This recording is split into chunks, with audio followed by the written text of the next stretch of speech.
es un día muy especial para el mundo latino y la televisión cubana. Con nosotros se encuentra el presidente de la República de Ecuador, Rafael Correa Delgado.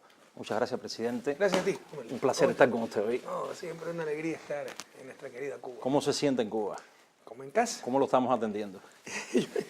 Bueno, con más cariño que en casa incluso, porque por ahí algunos no me quieren mucho. Oigan, usted sabe, no sé si en Ecuador es común, en Cuba a veces nosotros decimos que a la tercera va la vencida. Quizás usted no lo sepa, pero esta es la tercera ocasión en que estuvimos casi listos para hacerle una entrevista. Una primera ocasión fue en Ecuador, que por suerte la verdad que no se dio porque tuvimos un accidente en la Amazonía, la cámara se cayó, en fin, fue una aventura. Una segunda ocasión en Santiago de Cuba, cuando el 500 aniversario, que usted estaba previsto que visitara Santiago, al final se canceló la visita, pero estábamos nosotros ya esperándolo. Bueno, y esta es la tercera ocasión. Qué pena, Así que la tercera realmente va a la vencida. Qué bueno. Yo le tengo una sorpresa inicial, tengo varias sorpresas que darle, pero bueno, esta me congratula mucho hacerlo. Este documental, que su nombre seguramente le será muy conocido, Las venas abiertas de la Amazonía, Evoca Galeano, es un documental que hizo Mundo Latino hace algún tiempo a manera de solidaridad con el Ecuador.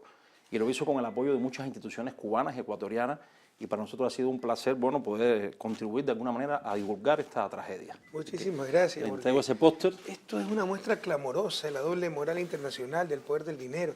Es evidente el crimen de la Amazonía. Ustedes pueden ir, cualquiera de ustedes, Cuba, América Latina, el mundo entero, pueden meter sus manos en los pozos de petróleo, en los charcos, en la laguna de petróleo dejadas por Chevron. Y sigue impune esa compañía. No solo que sigue impune, sigue persiguiendo a aquellos que osaron demandarla, con toda la razón del mundo, porque destruyeron la selva amazónica, pero ese es el poder del dinero, Pero el poder del capital transnacional. Usted estuvo apenas, fue nombrado presidente creo que el 15 de enero de 2007, y estuvo el 26 de abril en la Amazonía. Y nunca un gobierno se había preocupado de ese desastre porque todos eran cómplices de estas transnacionales que entraban al Palacio de Gobierno como Pedro en su casa, les daba el Estado ecuatoriano, los abogados de Chevron, los directivos llegaban a los cuarteles militares, daban transporte a nuestras Fuerzas Armadas. Todo eso se acabó con nuestro gobierno, el propio presidente fue a mostrar la contaminación, pero por eso dijeron que nos estábamos entrometiendo en el juicio. Eso es una falsedad enorme, ¿no? En nuestro país la justicia es independiente, actuaron autónomamente, sancionaron un crimen evidente. Lo que no hicimos fue vendernos a esa transnacional como hicieron otros gobiernos. Realmente la batalla del Frente en Defensa de la Amazonía a nosotros nos impresionó mucho. Sí, pero es David contra Goliat, ¿no?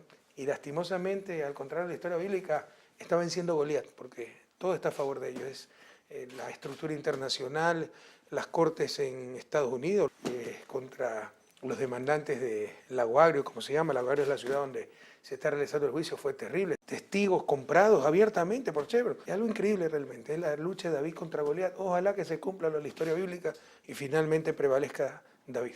Nosotros estuvimos haciendo el documental con usted el 30 de septiembre de 2014. La fecha seguramente le será conocida. Estuvimos en el centro de Quito, usted pronunció un discurso en aquel evento dedicado a analizar la restauración conservadora, que fue un término que ustedes bastante bien acuñaron y se preocuparon desde un inicio. A mí realmente me impresionó aquella noche, aquel discurso, y además tuve la posibilidad, y parece que no me he equivocado obviamente, de hacer un pronóstico sobre las elecciones en Ecuador.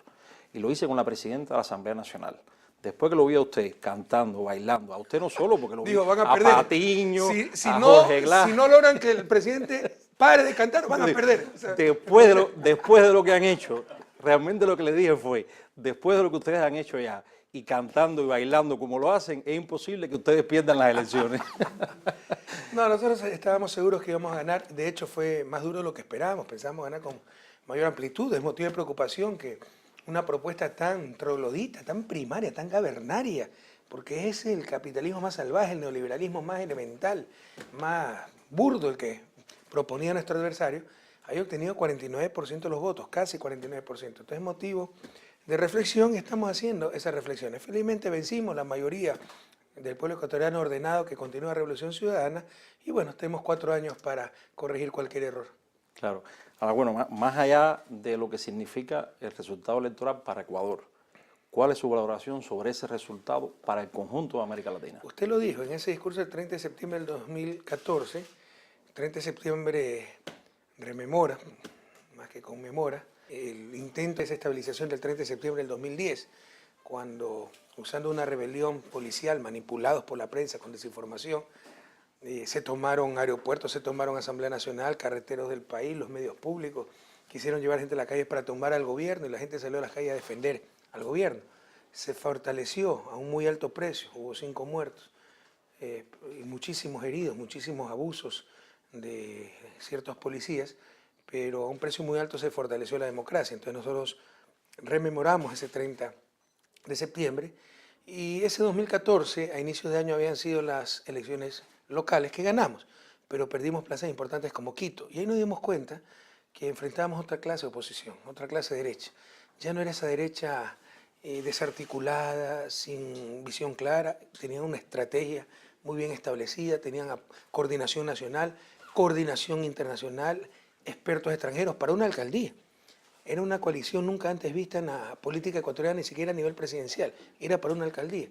Entonces ahí nos dimos cuenta que se venían tiempos duros, que la derecha había superado el aturdimiento en que la había dejado derrota tras derrota frente a gobiernos progresistas, empezando por la derrota que le propinó Hugo Chávez en Venezuela a finales del siglo pasado, y que ya tenía una estrategia, una coordinación y discursos, medios, como sus medios de comunicación para tratar de destrozar la labor de los gobiernos progresistas, acusarnos de corruptos, la misma estrategia contra Dilma, la misma estrategia contra Cristina, la misma estrategia contra Maduro, contra Evo, contra Correa, es una estrategia regional. Entonces, le pusimos a ese intento de revertir los avances progresistas y retornar al pasado la restauración conservadora. Nos preparamos porque sabíamos que iban a ser tiempos muy duros. Además, entró en recesión el país por factores externos, más otras complicaciones, desastres naturales, litigios internacionales, pero en ese contexto tan complicado, y pese a que se unieron todos contra nosotros, pese al descarado involucramiento político de su prensa, logramos vencerlos nuevamente. Y eso significa probablemente el cambio de ese ciclo de restauración conservadora en América Latina. Por eso era tan importante la elección en Ecuador. Por eso no iban nunca a aceptar los resultados. Intentaron negarlo, decir que hubo fraude. Quedaron en ridículo porque se contaron todos los votos que pidieron. Y no solo que no cambió el resultado, sino que mejoró el resultado a favor de nosotros. Entonces sí puede significar, ojalá, signifique un cambio de ciclo. No soy tan optimista al respecto. Yo creo que fue una excepción, pero sigue esa arremetida conservadora con mucha fuerza. Óigame, esa misma noche, y lo he visto hacerlo muchas veces más, usted terminó ese acto cantándole al Che Guevara. Para un cubano, por supuesto, es muy emocionante que eso ocurra. Además lo hace muy bien. Y lo hizo también ahora con el resultado electoral favorable a Alianza País. ¿Qué opinión tiene usted sobre Che Guevara? Un ser humano extraordinario, un ejemplo por donde se los mire, un ejemplo de compromiso, de sacrificio extremo, de convicción, de coherencia. Pues para mí el Che ha sido, le insisto, una referencia desde que tengo uso de razón. Y la canción de Carlos Pueblo, al Che, hasta siempre comandante, me gusta mucho. Yo cuando gano las elecciones en 2016, noviembre de 2016, cantamos, celebramos con la canción al Che Guevara y se popularizó mucho la canción en Ecuador. Antes casi no se la conocía. Pero esa victoria electoral, nuestra primera victoria electoral cuando gané la presidencia, celebramos con la canción Hasta siempre comandante y ahora se conoce muchísimo en Ecuador. Oiga, el Che intentó hacer revoluciones aquí en Cuba, por supuesto, y bueno, como usted sabe, en Bolivia, de manera muy diferente a como usted en África lo también ha tenido que hacer y en África también. A usted le ha llamado a la suya Revolución Ciudadana. ¿Es una verdadera revolución lo que ha ocurrido en Ecuador en los últimos 10 años? Sí, porque normalmente la palabra revolución se relaciona con cambio violento, tener que recurrir a las armas para liberarse, como en el caso de la Revolución Cubana, de una dictadura sangrienta de Batista. Pero en los tiempos actuales, pues, nuestras balas son los votos, nuestros soldados son los ciudadanos. Por eso llamamos revolución ciudadana, pacífica, democrática. Y revolución, ¿por qué? Porque es cambio radical, profundo y rápido de las estructuras vigentes. Pero creemos que hay los instrumentos para que ese cambio radical, profundo y rápido, a diferencia de antaño, por ejemplo, en el caso de la Revolución Cubana, ya no tenga que ser un cambio en base a la lucha armada, sino en base a los pocos espacios que es una democracia burguesa, pero cambiar desde adentro esa democracia burguesa. Y creo que hemos avanzado en Ecuador, pero falta mucho por hacer. Yo tuve la oportunidad de conversar con 2 misioneros españoles en la Amazonía. Personas que llevan muchísimos años, décadas ahí en la Amazonía trabajando por los pobres, vinculados a la teología de la liberación. Gente de izquierda, o sea, gente de izquierda no, pero personas no de la izquierda infantil, como usted quizás en otras ocasiones ha comentado. Y me ocurrió algo muy interesante. Uno, al hablar de usted, uno me decía, lo que hace Correa son obras faraónicas.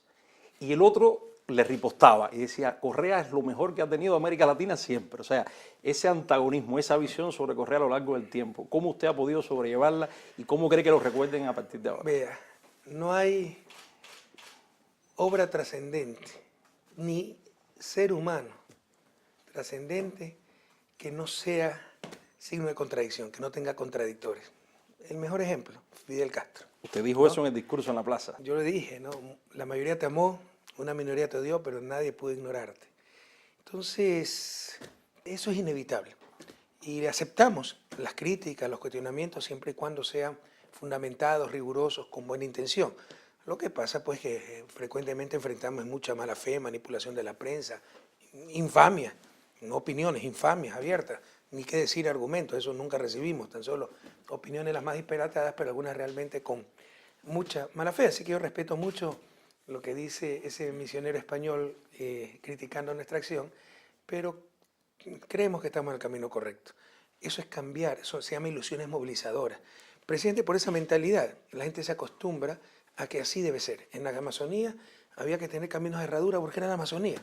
Ahora tiene una de las mejores troncales viales de todo el país. Tenemos per cápita la mayor cantidad de escuelas de milenio, que son unidades maravillosas, educativas, muy modernas, donde mayor cantidad tenemos por habitante es en Amazonía. Eso es lo que llama él obras faraónicas. No, son obras necesarias y obras merecidas. Y se llama ilusión movilizadora, y que la gente sepa que ellos tienen igual derecho que el resto del país y jamás vuelvan a aceptar ser postergados, ser excluidos. Ahora, volviendo a la Amazonía, como usted comentaba, yo tuve la oportunidad de visitar las mismas parroquias que usted visitó tan pronto fue presidente de Ecuador. Y bueno, hay muchas transformaciones, pero todavía la gente está sufriendo la contaminación. ¿Cómo cree usted, ya usted termina su mandato presidencial, se siente satisfecho de haber hecho todo lo posible por la contaminación, por evitar la contaminación, por los contaminados? Vea, como siempre le digo a mi pueblo, si alguna vez estaré satisfecho será en la tumba, ¿no? Siempre se puede hacer más, siempre se puede hacer mejor las cosas. Por primera vez en historia, los pasivos ambientales han disminuido, no han aumentado, pero no hemos podido remediar todo. Y hay cosas que son irremediables. Pero ya no aumenta la contaminación, disminuye. No hemos podido remediar todo. Y eso también es un poco tragicómico, si cabe el término, porque antes a los gobiernos se los criticaba por no hacer nada. Ahora a nosotros se nos critica por no hacer todo. Es imposible en una década reparar todo. Y hay cosas en Amazonía que son, insisto, irreparables. Pero la región que más cambios ha tenido es la Amazonía. Porque fue la región con la que teníamos una deuda inmensa. Es la región que ha mantenido la economía nacional. De ahí salió el petróleo 40 años. Quedó ahí la pobreza, la contaminación y la plata se fue a otro lado. Ahora no, ahora queda el bienestar para la Amazonía. Y, le insisto, es la región que más ha cambiado. Sin embargo, era la de mayor incidencia de pobreza, ha disminuido mucho la pobreza, pero todavía sigue siendo la región con mayor porcentaje de pobres. Ese es un gran desafío que tenemos como gobierno, como revolución. Usted hablaba hace unos instantes de la restauración conservadora. Por estos días es muy común mencionar a la OEA como un instrumento también dentro de esa El Ministerio de las Colonias, como dijo Fidel. ¿Ha valorado usted en algún momento que Ecuador abandone la OEA? Bueno, yo lo he dicho claramente. Creo que el espacio para procesar esa ha sido la postura, la ponencia de Ecuador en todos los foros internacionales, en todas las reuniones que hemos tenido a nivel de Latinoamérica. El espacio para procesar nuestros conflictos, políticas, etcétera, se llama CELAC, Comunidad de Estados Latinoamericanos y del Caribe. Y debemos dejar la OEA como un espacio para, como bloque latinoamericano y caribeño, procesar nuestros conflictos y nuestras diferencias con América del Norte. Pero es una locura que si hay un problema entre El Salvador y Ecuador, vayamos a Washington a resolver nuestros problemas.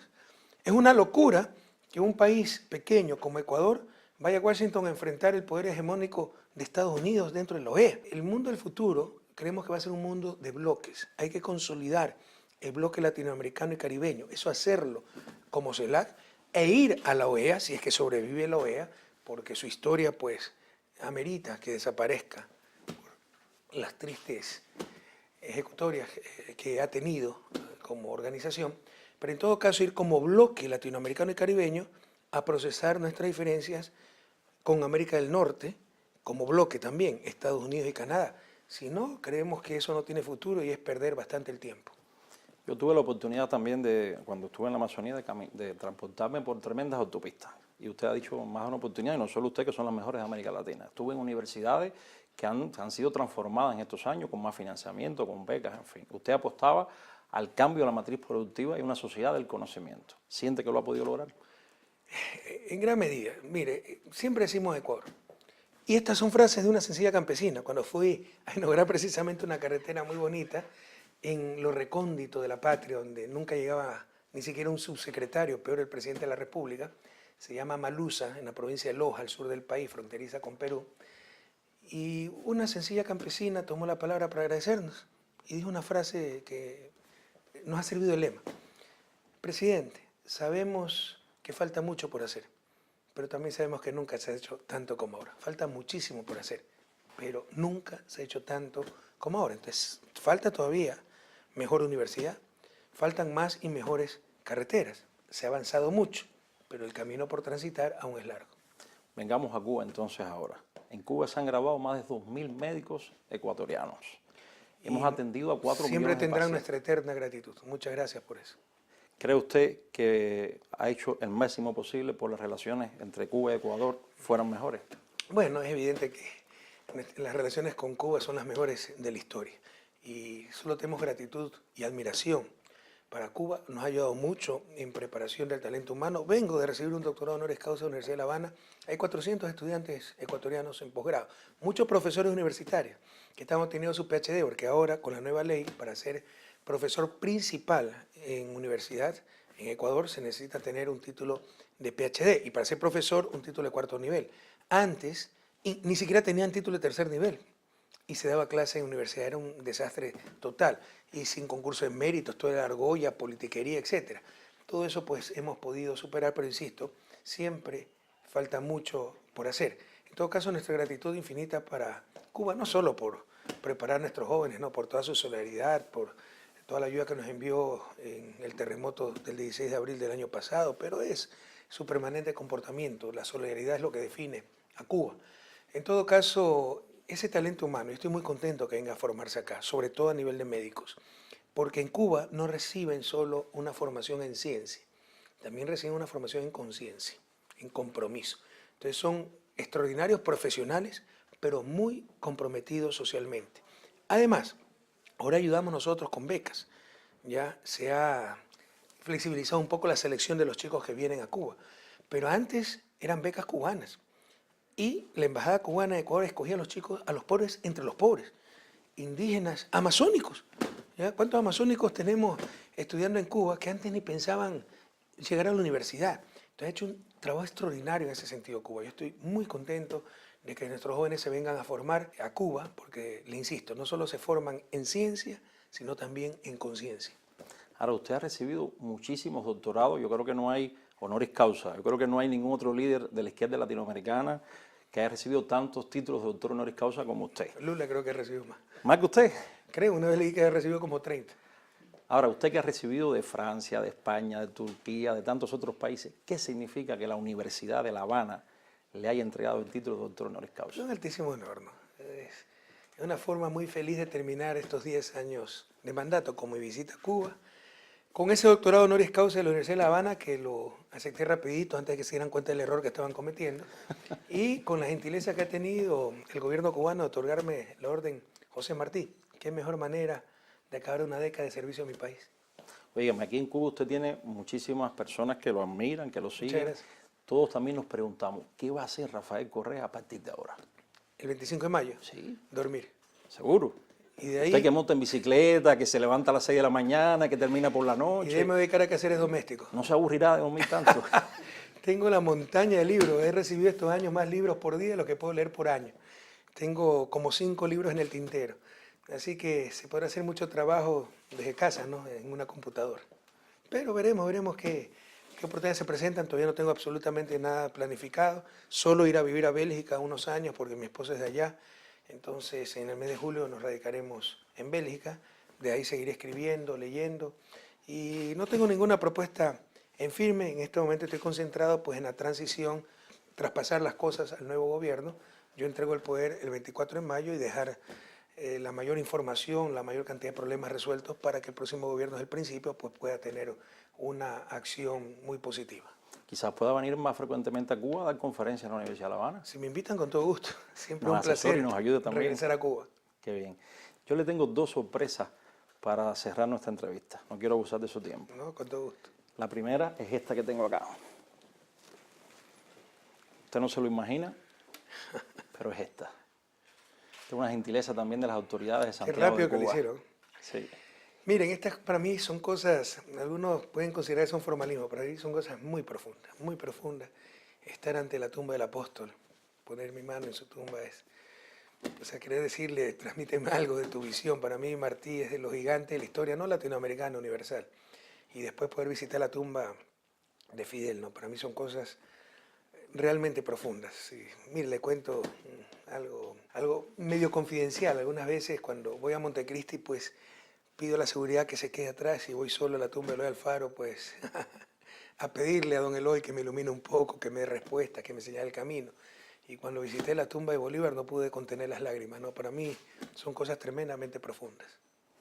Esta es la primera Muchísimas sorpresa. gracias. Es suya. Muchísimas gracias. Gracias.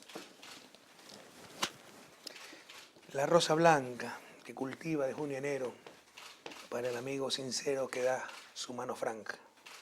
José Martí, un hombre extraordinario. Primero en la reflexión y primero en acción.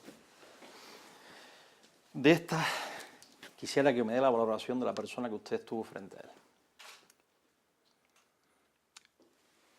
No, pues Fidel, extraordinario, esas son las cosas que no puedo creer, porque tú creces con Fidel, con el mito de Fidel, la leyenda viviente de Fidel, y después tienes la oportunidad de conocerlo, ser su amigo, pasar horas conversando. Son cosas que uno no las puede creer. Y bueno, fue una leyenda viviente, ahora invicto, solo fue derrotado por el pasar de los años, como sucede a todo ser humano, más leyenda aún. Es suya. Okay. Muchísimas gracias, lindísimo. Qué rápido que lo han hecho. Una sorpresa. Gracias. ¿Quisiera usted agregar alguna otra comentario al pueblo cubano? Solamente mi gratitud y mi cariño y admiración a ese pueblo cubano, ejemplo de rebeldía, ejemplo de resistencia, ejemplo de dignidad. Ojalá pronto acabe ese bloqueo criminal. Y Cuba tiene lo más importante para el desarrollo, talento humano, de sobra, pero además cohesión social, proyecto nacional, una cultura, ¿no?, que ha integrado la resistencia, la dignidad, la defensa de su país.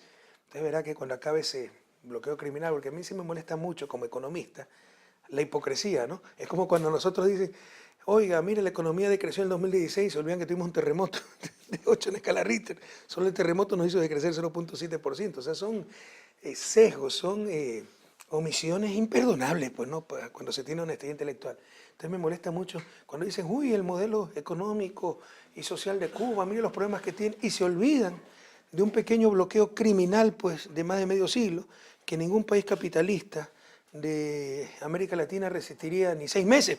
Entonces, cuando acabe ese bloqueo criminal que atenta contra todas las normas de derecho internacional, el derecho interamericano, los derechos humanos, verá cómo se dispara Cuba. Va a ser indetenible, porque tiene lo más valioso, talento humano. Muchas gracias, presidente. A usted. Un placer. Encantado.